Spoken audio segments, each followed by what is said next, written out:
ഹരി ഓം. ശ്രീമദ് ഭഗവത്ഗീത അധ്യായം 1 ശ്ലോകം 26-27.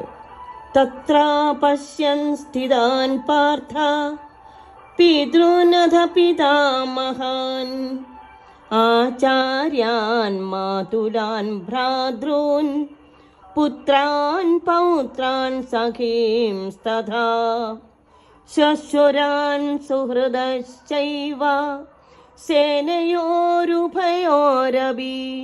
താൻ സമീക്ഷ്യ സകൗന്ദേയ സർവാൻ ബന്ധൂനവസ്ഥിതാൻ.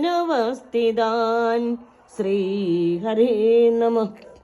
തത്ര ആ യുദ്ധഭൂമിയിൽ അപശ്യത് കണ്ടു, സ്ഥിതാൻ അണിനിരന്നിരിക്കുന്ന, പാർത്ഥ അർജുനൻ, അധ പിതൃൻ പിന്നെ പിതാക്കളെയും, പിതാമഹൻ ആചാര്യൻ മുത്തച്ഛന്മാരെയും, ഗുരുക്കന്മാരെയും, മാതുലൻ അമ്മാവന്മാരെയും, ഭ്രാതൃൻ സഹോദരങ്ങളെയും, പുത്രൻ പൗത്രാൻ പുത്രന്മാരെയും, പുത്രന്റെ പുത്രന്മാരെയും, സഖീൻ സ്നേഹിതന്മാരെയും, തഥാ അപ്രകാരം തന്നെ ശശുരാൻ ഭാര്യാപിതാക്കന്മാരെയും, സുഹൃദ ഏവ സുഹൃത്തുക്കളെ തന്നെയും, ഉഭയോ സൗരയോ അഭി രണ്ടു സൈന്യങ്ങളിലും.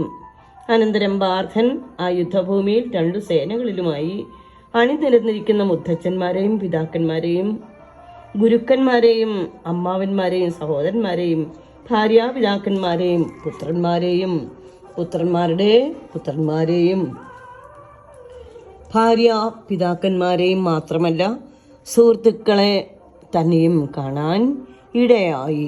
എല്ലാ ബന്ധുമിത്രാദികളെയും അർജുനൻ പോർക്കളത്തിൽ കണ്ടു. അതിൽ ഭീഷ്മരെയും സോമദത്തിനെയും പോലുള്ള മുത്തച്ഛന്മാരെയും, സ്വന്തം പിതാവിൻ്റെ സമപ്രായമുള്ള ഭൂരിശ്രവസിനെ പോലെയുള്ളവരും, ഗുരുജനങ്ങളായ ദ്രോണാചാര്യ ഉൾപ്പെടെയുള്ളവരും ഉണ്ടായിരുന്നു. മാത്രമല്ല ശല്യ ശകുനിയെപ്പോലുള്ള അമ്മാവന്മാർ, ദുര്യോധനാദികളായ സഹോദരന്മാർ, ലക്ഷ്മണാദികളായ പുത്രന്മാർ, അശുദ്ധമാവ് തുടങ്ങിയ സുഹൃത്തുക്കൾ, കൃതവർമാവിനെ പോലെയുള്ള ഗുണകാംക്ഷികൾ, കൂടാതെ തൻ്റെ അനേകം സുഹൃത്തുക്കളെയും സൈന്യനിരകളിൽ അർജുനൻ കണ്ടു.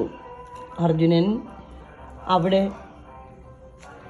ഭഗവാന്റെ അടുക്കൽ എല്ലാം കണ്ടുകൊണ്ട് വളരെ വിഷണ്ണനായിട്ട് നിൽക്കുകയാണ്. എന്താണ് ചെയ്യേണ്ടത്, എന്ത് ചെയ്യാൻ എന്നെക്കൊണ്ട് സാധിക്കും കൃഷ്ണ എന്നുള്ള ചഞ്ചലതയോടെ ഭഗവാൻ ഓരോ സമയത്തും വേണ്ടതൊക്കെ ഉപദേശിച്ചു കൊടുത്ത് പാർത്ഥനെ എല്ലാ കർമ്മവും പൂർത്തീകരിക്കാനുള്ള ആ ഒരു മനസ്സ് ഉണ്ടാക്കി കൊടുത്തു.